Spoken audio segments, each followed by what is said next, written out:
God made each of us unique, with special gifts and talents. This is The Apprentice Juggler by David and Karen Maines. There was a juggler in Great Park, the land of the king, who wanted to perform with the juggling master's troupe more than anything else in the whole world. But he had something terrible hidden in his heart. A secret he had shared with no one man. The apprentice juggler was sure he would shame the troupe tonight in his performance. He knew he'd drop a baton during the pyramid cascade. And the juggling master would know his secret. And he would lose his place in the juggling troupe. Oh, a knot in the pit of his stomach. Felt like a tug of war between giants. Standing in the middle of the practice field, the apprentice juggler warmed his hands in a patch of morning sunlight. He loosened his fingers with limbering exercises. He began tossing balls in a basic crisscross pattern. The apprentice juggler concentrated. He could hear the words of the juggling master's first lesson. Teach the balls to dance. The word ball is from the French. It means to dance. Make the balls dance. The balls did dance in the apprentice juggler's hands. As long as he worked alone, he did fine. In his last year as an apprentice, he learned to toss rings, batons, clubs, and eggs. Unboiled ones even. He could spin plates on sticks. He could balance umbrellas on his forehead and shoulders and hands, all at the same time. He put 3 balls in motion. Throw, throw, catch, catch. Throw, throw, catch, catch. No one knew that he was battling his inner count. No one knew that a different rhythm was ticking in his heart than in his hands. It was only when the apprentice juggler worked with the other student jugglers, or when he did a routine with the troupe, that things went wrong. He tripped. He dropped batons. The others thought this was because he was new at juggling, but the young man knew his inner count was just plain different. He didn't want anyone to know his secret, particularly the juggling master. Oh, to work with the troupe was the glorious goal of every apprentice. The balls danced in the apprentice juggler's hands. He switched the two in one hand. He practiced showers. He picked up 2 clubs. He tested their weight in each hand. He tossed one high. He turned twice in the air, a double. He started a 3rd club with an outside foot kick up. It turned twice in the air. Soon, even the clubs were dancing. He guarded himself against his inner rhythm. One of the other fellows was juggling clubs. He moved closer to the apprentice juggler and started passing. 6 clubs now looped into the air. The young men timed out loud. Pass, self, self, pass, self, self, pass, self, self, pass. So far, so good, thought the apprentice juggler. If only he could count out loud as he was now. But every juggler knew that was the sign of an amateur. Very good! Very good! Shouted the juggling master. Excellent works this morning! And I have wonderful news! The king will be at the great celebration tonight. We'll be performing for him! The whole troupe cheered! The apprentice juggler felt a pit in his stomach where the tug of war was raging. He had juggled at great celebrations before with the other students, but tonight he was supposed to solo, then appear with the troupe in the finale. What if he failed before the king? Oh, it would serve him right for keeping this hidden thing to himself. All he had ever dreamed of was seeing the king smile in pleasure at his juggling. He'd even imagined the king walking over to him and saying, "Well done, young man. You have a special gift." The juggling master's voice interrupted his thoughts. Let's practice the finale. The troupe moved into position for the pyramid cascade. 4 jugglers stood in a row. A signal was shouted, "Up!" All counted inwardly. 1, 2, up. 3 jugglers hopped on the shoulders of the first 4. The signal again. Up! 1, 2, 3, up. A hand grasp, a scramble, a hop. The 2 apprentices climbed to the very peak. The clown began looping and turning upwards, up the pyramid. 8 came from the bottom, 6 passed from the middle. The apprentices turned the rising clubs back down toward the outside. It was quick work, but simple, as long as the count was kept. The apprentice juggler knew that all 9 members were counting inwardly. Throw, throw, catch, catch. Throw, throw, catch, catch. With horror, he realized that his count was off again. He had been silently counting throw, throw, catch, throw. He caught himself and changed his pace, but it was a loud danger signal. Should he tell the juggling master? But how could he bear to have his place taken from him and given to another? What would happen if he followed his inner count? What disaster would befall him? With sagging shoulders, the apprentice juggler walked home from the practice field. Later, with lagging feet, he made his way to the huge clearing in the middle of deepest forest.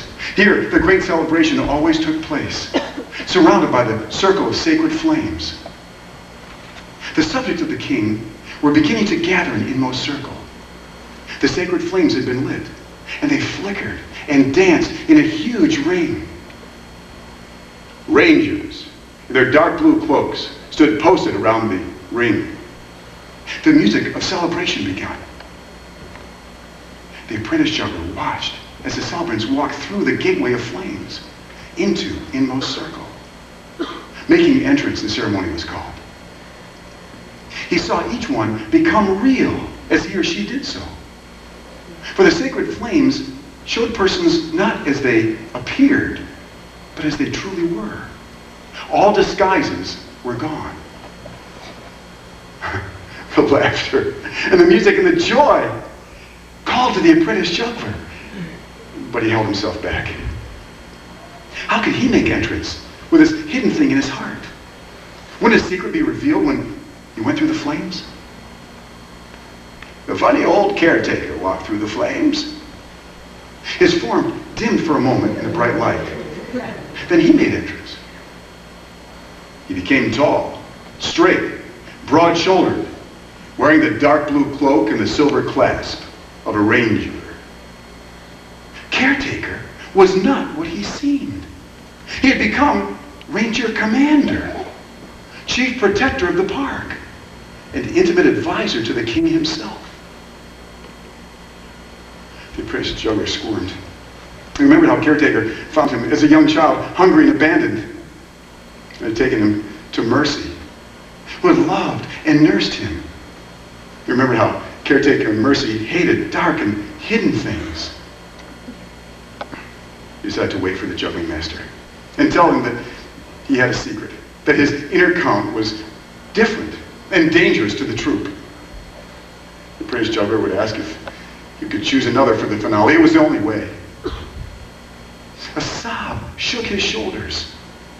Nevermore the feel of the batons or the thrill of tumbling objects. Nevermore the weight of the ball popping into his hand and then popping out. Nevermore the wonderful rhythm of the troop. They would give his place to another. What would become of him? Where would he belong? The young man knew he'd never make a good baker or gardener or forester.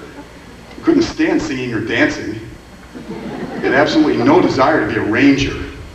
The only thing he'd ever wanted was to make balls and clubs and rings and eggs unboiled.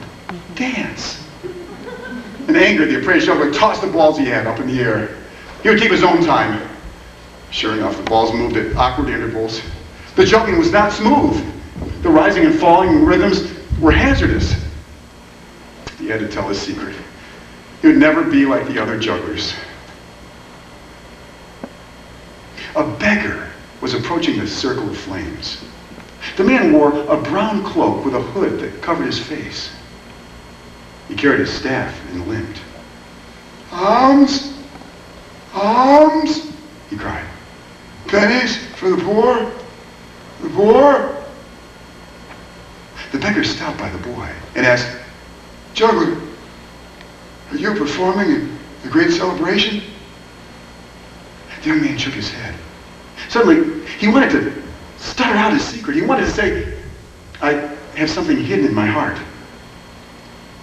The beggar motioned for him to step forward and whispered, I saw you juggling just now.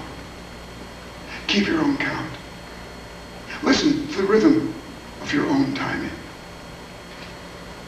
The apprentice juggler was amazed. How could a beggar know his count was wrong when he had guarded the truth from everyone?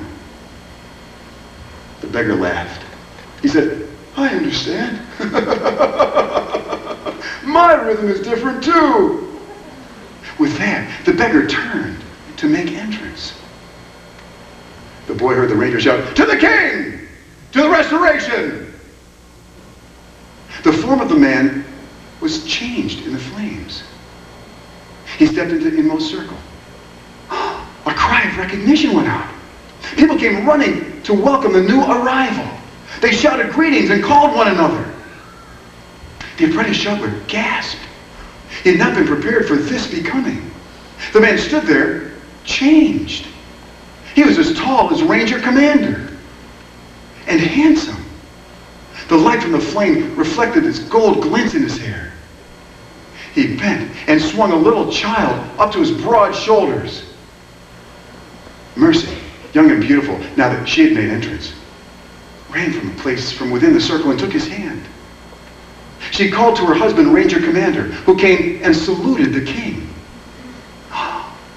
The beggar is the king, thought the apprentice juggler. He had said, keep your own count. The king raised his one hand, still holding the little child on his shoulder with the other. His voice commanded, "Let the celebration begin." Apprentice juggler raced to make entrance. The jugglers were on first, and he would do his solo early in the performance. In response to the king's command, the musicians began to play a joyful foot-tapping melody. They called the subject out of deepest forest, through the sacred flames, and into inmost circle. The jugglers were gathering at the heart of the celebration. The king and his followers just laughed. Everyone laughed in time with the music. The whole troupe was juggling, each on their own. Some tossed balls, some looped rings. Then it was time for the apprentice juggler's first solo act. All the others stopped. The young man's heart was in his throat. What if a ball dropped? What if he tripped? What if he couldn't control his count?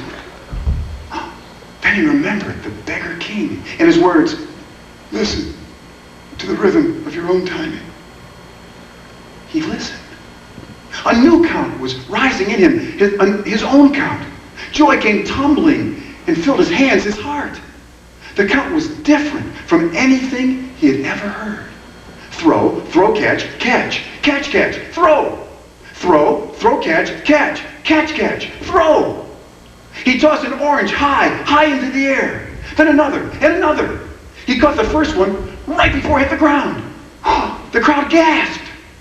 He caught and tossed the next one off his foot. The people gasped again. Then they laughed. The apprentice juggler dived for the third one, tossed it, turned a somersault, caught the next one inches off the ground, popped it back into the air. The crowd roared. Then someone murmured, "Oh, he's wonderful. I've never seen a juggler like him before. Ooh, how different." He went on, listening to the inner timing. Throw, throw, catch, catch, catch, catch, throw. He juggled and somersaulted and dived and counted. Finally, he was done. The crowd laughed. They clapped and yelled, "Hurrah!" and stamped their feet and hands. The apprentice juggler bowed. He stood straight and bowed again.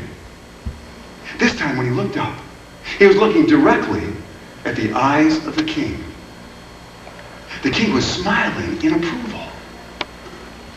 "A clown! A clown!" Someone was crying. It was the juggling master. "You have the rhythm of a clown," he crowed. "You look like you can't do it. You look like you are going to drop something, but you don't." "A clown! is the best juggler of them all. The juggling master became stern. He shook the juggler's shoulders. Why did you tell me your count was different? Because, said the young man between shakes, I thought I would lose my place in the troupe. The juggling master stopped shaking him. Lose your place? Find your proper place, rather. Did you know that in the great celebration, all who desire a place find a place? With that, the juggling master leaned back and laughed. A juggler was the instinct of a clown. Oh, they are rare. They are rare. What a troupe we'll have. We'll bring down the house. We will make the balls dance.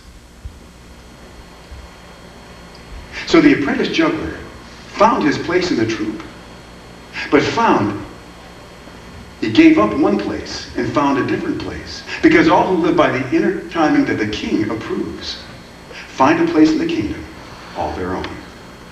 More than any, they live happily ever after. And that is The Apprentice Juggler by David and Karen Maines.